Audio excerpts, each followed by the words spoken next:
Comme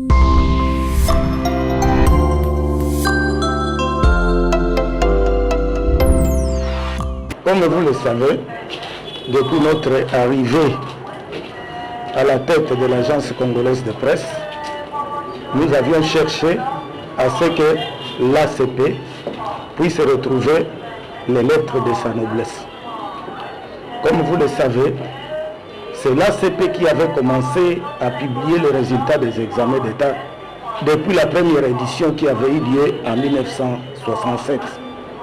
Et ça continuait ainsi jusqu'au moment où, au niveau de l'ACP, les dirigeants ne voulaient plus en faire cas. Alors que c'était une nécessité pour la population congolaise. Et lorsque nous sommes venus à l'ACP, nous avions décidé de redonner à l'ACP ses lettres de noblesse. C'est dans ce cadre-là que nous avions commencé à faire des démarches auprès de l'enseignement primaire et secondaire de l'époque, avec l'appui du président de la République. On nous a donné des moyens pour publier les résultats des examens d'État. Nous venons de les faire 3 fois.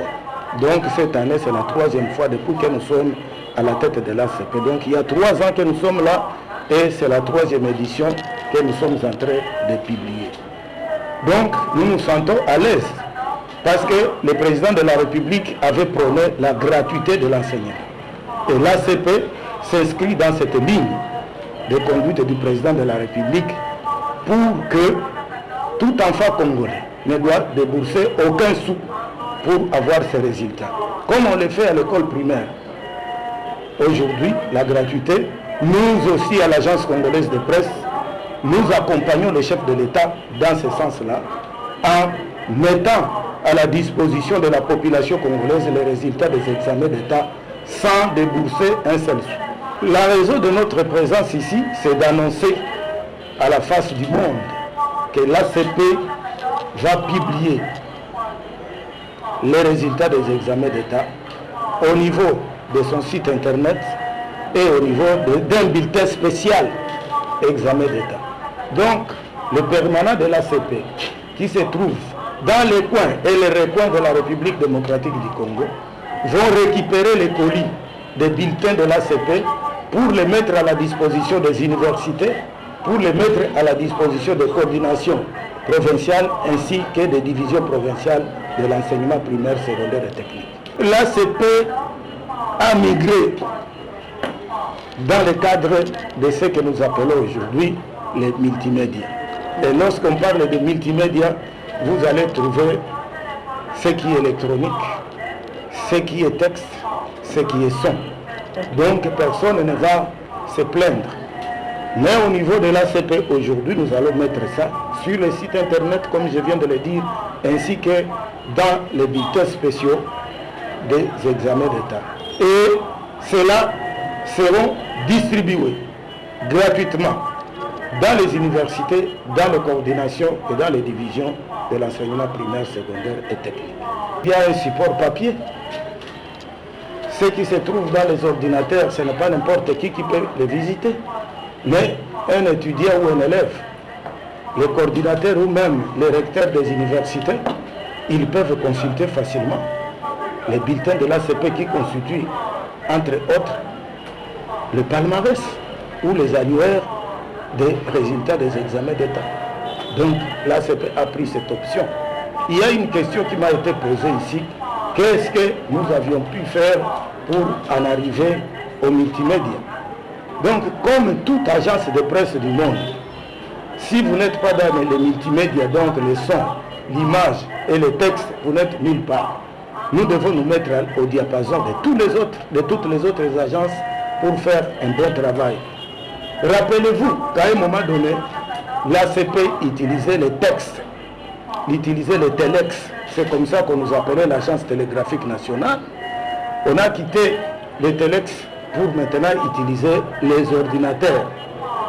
Même les téléphones que vous avez entre les mains ici, vous pouvez l'ouvrir et chercher les résultats des examens d'État sans payer, sans faire quoi que ce soit. Donc, les dirigeants de l'ACP, la présidente du conseil d'administration ainsi que les responsables au niveau de la rédaction, nous nous sommes donnés comme engagement auprès du peuple congolais de fournir les informations fiables au peuple congolais.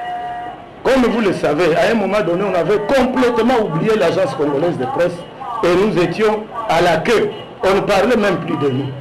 Mais depuis 3 ans, l'ACP a récupéré sa place. Comme vous le savez, lorsque la FAPA, qui est la Fédération des agences de presse au niveau de l'Afrique, avait publié les derniers résultats, l'ACP s'est classé 4e en Afrique. Alors qu'on ne parlait plus de l'ACP, on avait déjà oublié complètement l'agence congolaise de presse. Mais aujourd'hui, personne ne peut se passer de l'ACP. Vous aviez même constaté les déplacements du chef de l'État. Ce n'est pas toute la presse qui avait donné l'information de la présence du président à Brazza. C'est l'ACP qui a donné ça. Et toutes les autres agences, y compris même les décideurs de ces pays, se sont inspirés de l'ACP pour savoir où se trouvait le chef de l'État. À son retour, c'était la même chose. Les gens ne le savaient même pas. C'est l'ACP qui a informé la population. Donc, nous avions récupéré notre rôle régalien de pouvoir informer et former la population congolaise. Comme vous le savez, ce que nous avons aujourd'hui comme résultat des examens d'État au niveau de l'ACP, c'est aussi la conjugaison des efforts de leurs excellences, Monsieur le ministre de la Communication et Médias, Patrick Mouyaya, Son Excellence, Monsieur le ministre de l'Enseignement primaire et secondaire, Tony Mwaba. Ce sont ces deux qui ont tout fait pour que l'ACP puisse retrouver son rôle de la publication des résultats des examens d'État pour cette année. Cette année, on ne nous a pas compliqué parce que les deux ministres-là comprennent la nécessité de pouvoir publier les résultats des examens d'État sur le site de l'ACP. D'abord, le ministre Mouyaya, c'est un professionnel des médias comme nous-mêmes, il comprend facilement. Le ministre Tony Mwaba aime trop la presse et il sait le rôle que joue l'agence congolaise de presse dans la distribution de l'information au sein de la population congolaise. Encore une fois, je présente mes remerciements au ministre Mouyaya et au ministre Tony Mwaba.